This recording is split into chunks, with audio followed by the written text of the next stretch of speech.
Captain America. The first movie released in 2011 and now the fourth film in the franchise, technically the fifth installment of the Captain America MCU series, has now just released, and I wanted to talk about how we ended up in the situation that we're currently in with Anthony Mackie and the new movie and the kind of chaos that that film was. America is a place, that is all. There is never any drama in America, well, except for the Kardashians. That is true. The Kardashians are a lot of drama. Whew.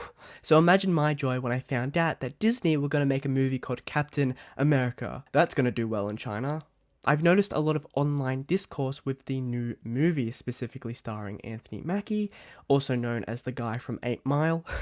He's just like randomly in that movie. He's also in Real Steel. There he is. Look how young he was. He was so youthful before the MCU. There's a lot of discourse with the new movie, not just with fans, but also with the people who made it. They filmed it like 20 times. I actually feel really bad for Anthony Mackie because he had to do multiple reshoots non-stop for several months.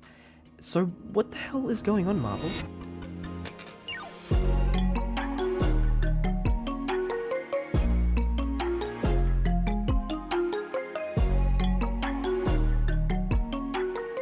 I want to talk about the Captain America movies. In the MCU, there is technically 5 installments of this specific character, 3 with Chris Evans, the beautiful man himself, and now 2 installments starring Anthony Mackie as Falcon, who transitions into the next Captain America. Now, the first movie, Captain America, the First Avenger, actually originally started as a concept in 1997. That's 14 years before its 2011 release date in the cinemas.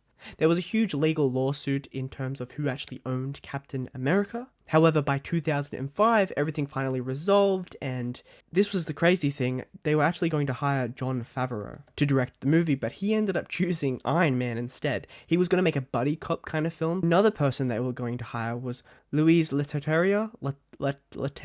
For those who don't know, he directed The Incredible Hulk. He was in talks to talk about it, but I believe Disney ended up rejecting him. Now, if you think New World Order, Brave New World, had development issues, it was nothing compared to what Marvel went through when making the first Captain America film. No joke, at one point in 2003, Warner Brothers almost held the license for the first Captain America film. The people who make, all of this stuff that isn't Marvel nor Disney properties, they make Godzilla, King Kong, Batman, the Snyderverse. In 2005, Kevin Feige actually spoke about this Captain America film. He spoke about how half the movie was going to focus on World War II, and then the other half was going to focus on Cap being left in modern day and him trying to figure out life. This idea of exploring both the past and the future was actually also noted by his fellow producer, Avi Arad, who noted that Back to the Future was going to be a huge inspiration for the film. There were delays with the script due to the writer's strike in 2008. However, after the success of Iron Man, Marvel announced the film under the working title The First Avenger, Captain America, and set it for release on May 6, 2011. Fun fact, the creative team actually steered away from Captain America facing any actual Nazis from historical records because they wanted to build the MCU and wanted to actually focus on connecting this specific Captain America to other properties that were in development, such as Thor. There's a connection with, of course, the Cosmic Cube, and Howard Stark, of course, who's Iron Man's papa. A lot of actors actually auditioned for the role of Steve Rogers, specifically John Krasinski of The Office fame, of course. But we also have Channing Tatum, who is now in the MCU as Gambit. Dane Cook.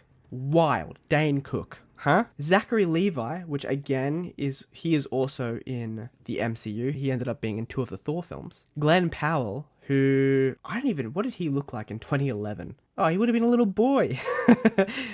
Look at him. Jensen Ackles, who I guess ended up being Captain America through his acting in The Boys. Wyatt Russell, which what an ironic turn of events because he ended up becoming eventually Captain America. And Chris Pratt. I assume he would have been somewhat heavier back then. So, because I know he lost a lot of the weight for Guardians of the Galaxy. Before filming began, Joss Whedon actually was involved with the script. This was due to his contractual obligations with the Avengers. Sega announced a tie-in video game called Captain America Super Soldier, which released around the same time as the movie. I hear it's pretty good. I would love, let's look up some gameplay. Apparently it's quite awesome.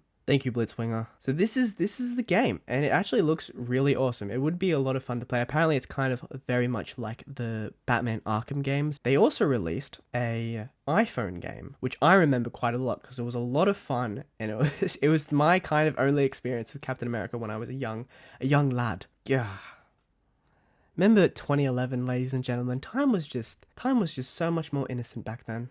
Though the film is one of the weakest MCU movies in terms of box office results, it didn't make all that much. The film is the third highest grossing World War II property as a feature film, right after Saving Private Ryan, which I mean is a masterpiece, and of course Pearl Harbor. Now we're moving on to the Winter Soldier, which I would say is probably the best Captain America film. It's just a really awesome action film. This movie was technically announced before the release of the original, with writers Christopher Marcus and Stephen McFeely.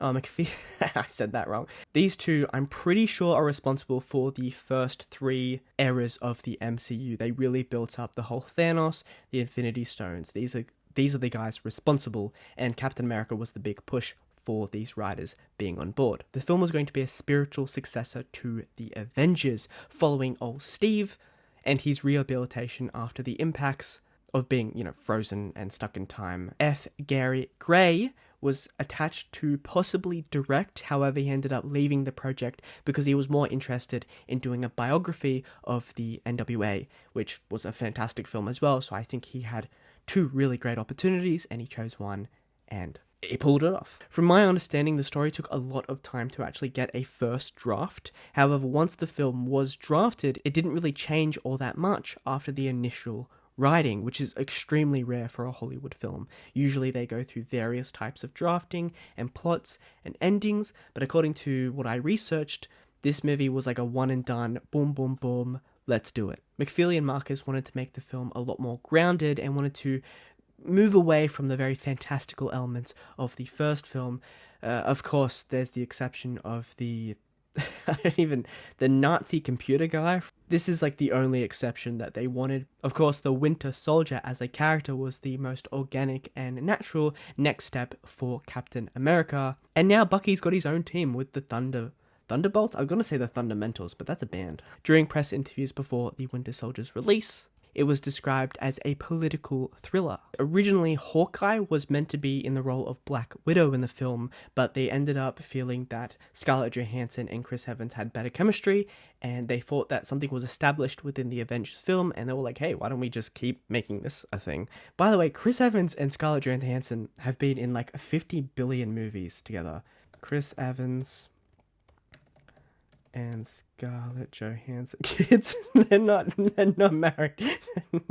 They've been in a whole bunch of stuff. Yeah, The Perfect Score, The Nanny Diaries, which, yes, that means The Nanny Diaries did technically make The Winter Soldier a better movie, which is pretty awesome to think about. The Russo brothers got the gig after Kevin Feige watched the season 2 ending of Community. The brothers were a huge influence behind the story, and they really wanted to specifically focus on surveillance and the idea of drones watching you without you knowing, and this is pretty much the whole villain's plan within the movie. Robert Redford plays the villain. This is a very interesting casting. So Robert Redford was a humongous actor back in the 70s and 80s. He's this guy. Back in his prime, Robert Redford was he's also, by the way, fun fact, the founder of Sundance, the film festival. But Robert Redford was always known for playing the good guy. So Marvel were like, what if we made him a bad guy? The iconic suit in this movie, which I would say is arguably the best suit Steve has, is sort of a metaphor of Chris Evans and Steve taking ownership of who Captain America is. Is he a slave for someone like S.H.I.E.L.D., or is he meant to be the patriotic figure that he used to be back in World War II? There were 350 versions of the film made. Yes, 350. That's insane. All of the versions were slightly different, some more than others, and were designed to accommodate the different formats the movie needed to be internationally distributed. Moving on to Civil War. Long story short, a lot of this movie right here ended up being created by the exact same people who did Winter Soldier, because Winter Soldier, although it wasn't like a super big financial hit like Iron Man 3, did make its money back. So the Russo brothers came back, the writers McFeely and Marcus came back. The Russo brothers wanted this movie to be a very organic sequel to the Winter Soldier, essentially be their number 2, even though it was Captain America number 3. Fargo, Seven, and The Godfather were all inspirations behind this film. And by this time in the MCU timeline, these movies were making bank, so it was very smooth sailing.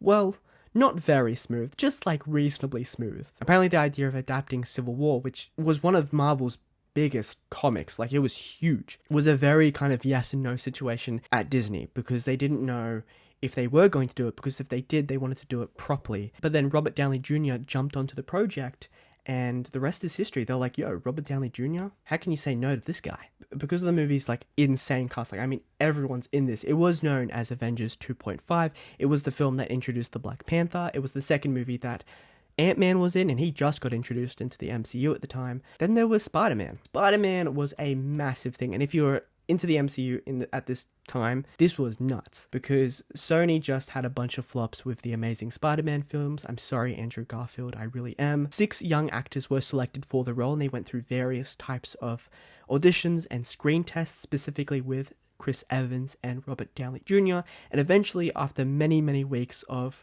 auditioning, little old Tom Holland got the role, and I mean perfectly cast. He is Peter Parker. And that's why the movie was such a strange situation, because there was a lot of elements kind of impacting it, specifically with Spider-Man, because they had to do multiple reshoots. Next up, we have Falcon and the Winter Soldier. Fun fact, Falcon and the Winter Soldier was the first MCU TV show that they were making specifically for Disney+, and as a result, there was a lot of learning involved with it.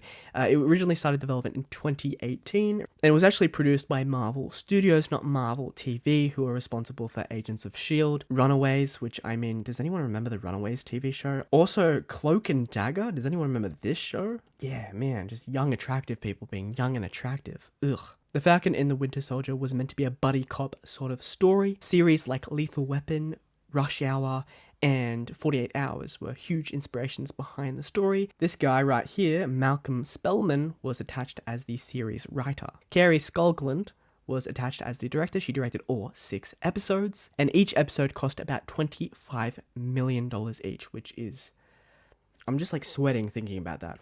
Production went quite smoothly. At this time, the MCU was a well-oiled machine, and everything was filmed before the COVID pandemic. That's why everything was like pretty chill. When the series released, Marvel announced that its first episode was the most watched series premiere ever on Disney+, beating something like The Mandalorian. It was reported that 1.7 million households watched the episode on its opening weekend. Finally, we have Captain America: Brave New World. This movie is a mess in comparison to like the previous 3, because the previous 3 were reasonably smoothly, minus the part with, Spider-Man.